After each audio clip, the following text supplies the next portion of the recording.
नमस्कार मित्रों। YouTube चैनलों के बारे में हमने आपको सच्चाई लगातार बताई और अब आप लोगों ने मान भी लिया कि ये लोग बढ़ा चढ़ा के कपोल कल्पित मनगढ़ंत मनोहर कहानियाँ सुनाते हैं और लोगों को खुश करते हैं। ऐसा अट्रैक्टिव थंबनेल और टाइटल यानी शीर्षक लगाते हैं अपने वीडियो में कि जिसको पढ़ के आप देखने पे मजबूर हो जाएं। तो वो तो अब यूट्यूबरों की बात हो गई।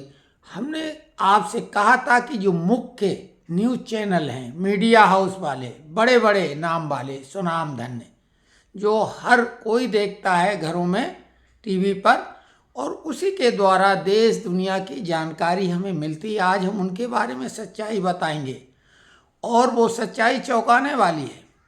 ये एक ज़माने में जिसे आज हम मीडिया कहते हैं वो प्रेस कहलाती थी, प्रेस। और उसको आजकल कहा जाता है प्रिंट मीडिया, क्योंकि तब वो प्रेस कहलाती थी और उस समय वो प्रिंट मीडिया ही हुआ करती थी। आज मीडिया के दो स्वरूप हैं, प्रिंट मीडिया और डिजिटल मीडिया। डिजिटल में ये सोशल मीडिया और मुख्य मीडिया हाउसेस।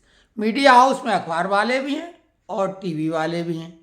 लेकिन एक याद करो, एक ज़माने में अखबारों, तब तो रेडियो हुआ करते थे और वो भी सरकारी नियंत्रण वाला, प्राइवेट ऐसे चैनल न्यूज़ के होते नहीं थे। वॉइस ऑफ अमेरिका और BBC लंदन, और उनकी खबरें हम लोग विदेश की सुनते थे। वो अपने देश के बारे में ज़्यादा दखलंदाजी वाली खबरें नहीं सुनाते थे, तो वो खबरों को हम ऑथेंटिक मानते थे। अखबारों के बारे में, न्यूज़पेपर के बारे में बचपन याद कर लो कि हम लोग जब ये बताते हुए कि किसी से पहले पता हम लोगों को लगा था, बाद में दूसरों को बता के गौरवान्वित होते थे। न्यूज़ का नॉर्थ ईस्ट वेस्ट साउथ और पेपर का past and present events report. तो ये न्यूज़पेपर के बारे में था, यानी उसमें एक जो शब्द लगा है पास्ट एंड प्रेजेंट इवेंट, तो जो घटना घटी है उसी के बारे में। लेकिन आज घटना को तोड़ के, मरोड़ के, ढक के कुछ दूसरा स्वरूप दिखाना, उसी तरीके से जैसे प्रेस एक कपड़े को सिकुड़न वाले का, कपड़े को जब प्रेस लगाई जाती तो चमकदार बढ़िया हो जाता। तो ये काम आजकल की मीडिया कर रही है कि ग्लैमरस चेहरा किसी का बनाना, घिनौने चेहरे को, और किसी के उजले चेहरे पर जो है दाग धब्बे लगा के पेश करना, ये मीडिया का काम रह गया। और ये पैसे के लिए विशुद्ध रूप से बिजनेस है। एडवर्टाइजमेंट के आधार पर इनका जो है रुख बदल सकता है। आपने देखा दिल्ली सरकार, सुनाम धन्य अरविंद केजरीवाल, अभी उनके पास ज़्यादा हक दिल्ली के पास नहीं है, फंडिंग और नज़र है, तो पंजाब का एडवर्टाइजमेंट कोई भी मुद्दे को, ड्रग वहाँ पर किस हद तक है और ड्रग के बारे में अब वो जनता का नाम लेके कैसे कैसे, यानी टीवी में कोई न कोई विज्ञापन देना है ताकि टीवी इनके कारनामों पर पर्दा डाले रहे। और लंबे समय तक टीवी हाउस यानी मीडिया हाउस ने काम किया भी। लेकिन ये तो छोटी बात है। ये जो यूट्यूब वाले अच्छा पैसा कमा रहे थे, मुख्य मीडिया चैनल आ गए और आ ही नहीं गए। एक तो वो लाइव के नाम पे अपने वीडियो डालते हैं, जिसको अगर शुरू कर दो, 1 मिनट का भी वीडियो है तो वो पूरे साल भर चलेगा, कभी ख़त्म नहीं होगा लाइव के नाम पे। और पता लगा साल भर पहले का वीडियो है, वो लगातार चलता रहता। सामान्य आदमी को समझने में अगर 10-15 मिनट का लाइव वाला है तो वो पता लगेगा कि क्या हो रहा, न्यूज़ रिपीट हो रही। तो एक तो ये बात। दूसरी बात, थंबनेल इतने बेतुके हैं कि अब क्या कहा जाए, आदमी देखेगा और अंदर खबर कुछ और। अभी संसद सत्र बाधित हैं, लेकिन वो पुराने संसद सत्रों की जो न्यूज़ है वो इस ढंग से पेश की जा रही है जैसे कि अभी कोई ये ताज़ा नोकझोंक हुई और वो मज़ा ले रहे हैं। चलिए ये भी बात हटा दो, अब इनकी मुख्य बात बता रहे हैं कि किस हद तक इन्होंने देश को भ्रमित कर रखा है। अब ध्यान दो, ये महत्वपूर्ण जानकारी है जो कि ये चैनल तो कभी नहीं देंगे। यूट्यूबरों के बेचारों के पास इस तरह की सोच नहीं है, और वो इन बड़े लोगों से पंगा भी क्यों लें भाई। बड़े न्यूज़ चैनल, इनके वो बड़े भाई हैं। तो हम उनसे बता रहे हैं, क्योंकि हमें किसी से अंगा पंगा लेने का डर कोई नहीं है, क्योंकि हम कोई पैसे के लिए चैनल ही नहीं बनाया। तो ध्यान से सुनो कि ये लोग जब राजनीतिक विश्लेषण करते हैं और विशेषकर चुनाव का, तो ये विश्लेषण में बताते हैं कि मुस्लिम वोट उनके हिसाब से क्लियर कट है, मुस्लिम वोट सीधा सीधा भाजपा के विरोधी किसी दल के पास इतने प्रतिशत गया और वो प्रतिशत 90 के ऊपर ही होगा भाजपा के विरुद्ध। हाँ, भाजपा के खिलाफ अगर दो दल हैं कोई बड़े सेक्युलर तथा कथित, तो फिर वो वोट बटेगा। भाजपा को 1, 2, 3, 4, 5% ऐसा ही दिखाते हैं वो, अधिकतम 10 कभी नहीं दिखाएंगे। और उधर फिर दिखाएंगे जातियों का नाम, अमुक जाति के इतने प्रतिशत भाजपा को मिले और कांग्रेस को इतने, सपा को इतने, आरजेडी को इतना, टीएमसी को इतने। तमाम हिंदुओं को जाति में टुकड़े टुकड़े कर दिया। ये असली टुकड़े टुकड़े गैंग मुख्य मीडिया चैनल हैं, उनको बढ़ावा यही देते हैं मासूम बन के, जैसे ये इनका काम ड्यूटी है। अरे ये इनसे बोला जाए भाई, ये तुम्हें कैसे पता लग जाता है ईवीएम मशीन में बटन दबाने से, और जो मतदान हुआ है उसमें किस जाति ने किसको वोट दिया।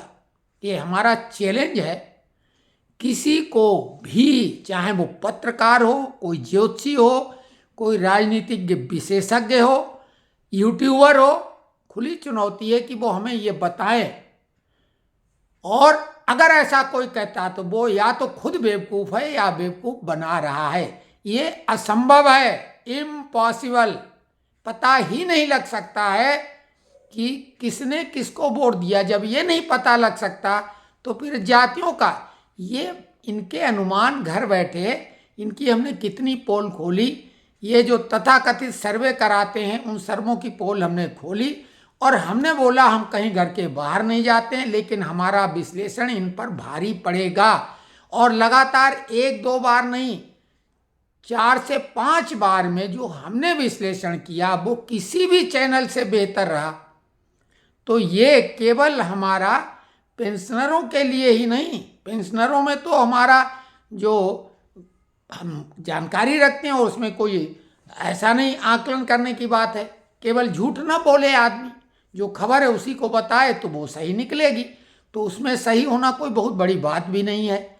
ये लोग भ्रमित जानबूझ के करते हैं। लेकिन न्यूज़ चैनल वाले जो बातें बताते हैं खम ठोक के, किस हद तक बेवकूफ़ीपूर्ण है।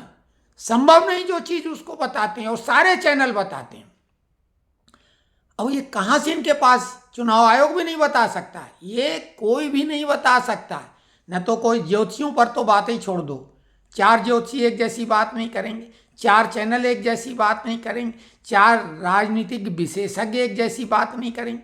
भाई जब घटना का स्थल एक है, चुनाव एक है, एक ही कंस्टिट्यूंसी है, तो फिर आप विशेषज्ञ काहे को, एक जैसी बात अगर हो तो हम चलो मान लें कि ऐसी बात है। तो ये बड़े चैनल केवल धंधेबाज हैं। आज चाहे शिक्षा हो, चाहे चिकित्सा क्षेत्र हो, चाहे न्यूज वाला हो, यानी हर तरफ धंधा ही धंधा है।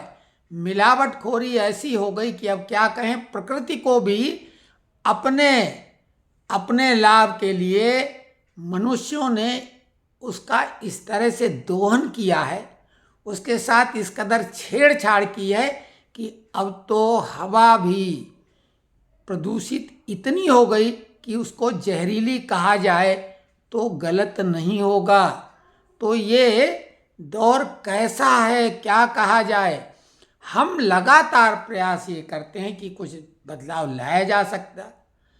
और हालांकि हमारा चैनल छोटा है, अगर आप लोग सहयोग करें तो हमारा एक दावा है, ऐसी कोई समस्या है ही नहीं जिसका समाधान न हो सकता हमारे पास न हो, लेकिन अधिकांश समस्याओं का समाधान तो हम ही बता देंगे। अधिकांश का मतलब 90%, थोड़ी बहुत नहीं। ये हम बहुत दिनों से चैलेंज करते आ रहे हैं, कम से कम पिछले 40 सालों से, और अभी भी वो चैलेंज बरकरार है। समस्या कोई भी हो, कितनी ही बड़ी क्यों ना हो, उसका समाधान है, कहीं ना कहीं तो जरूर है। थोड़ी कोशिश करो, ब्रेन स्टॉर्मिंग करो, यानी मस्तिष्क मंथन, परिणाम निकलेगा। और हम ये दावा करते हैं, समस्या बताओ समाधान भी बताएंगे। ये सरकार से भी दावा करते रहें और फिर कर रहे हैं। तो आगे हम समस्याओं पे भी बात करेंगे और साथ में उनके समाधान भी बताएंगे। बड़ी बड़ी समस्याएं देश की हैं, उनके बारे में चर्चा किया करेंगे। भले कम लोग देखें, अब भाई वो तो हमारे हाथ में है नहीं। हम जो बोल सकते हैं वो आने वाले समय में ये वीडियो बताएगा कि भाई इस व्यक्ति ने जो बात कही थी वो कितना सही थी। कोई न कोई तो देखेगा और 10 लोग देखेंगे, एक के दिमाग में कुछ भी रह जाएगा तो वो ये बात की तस्दीक करेगा कि ये व्यक्ति सही बोलता है। जिनको अच्छा लगे वो चैनल को सब्सक्राइब करें, लाइक करें, कमेंट्स करें।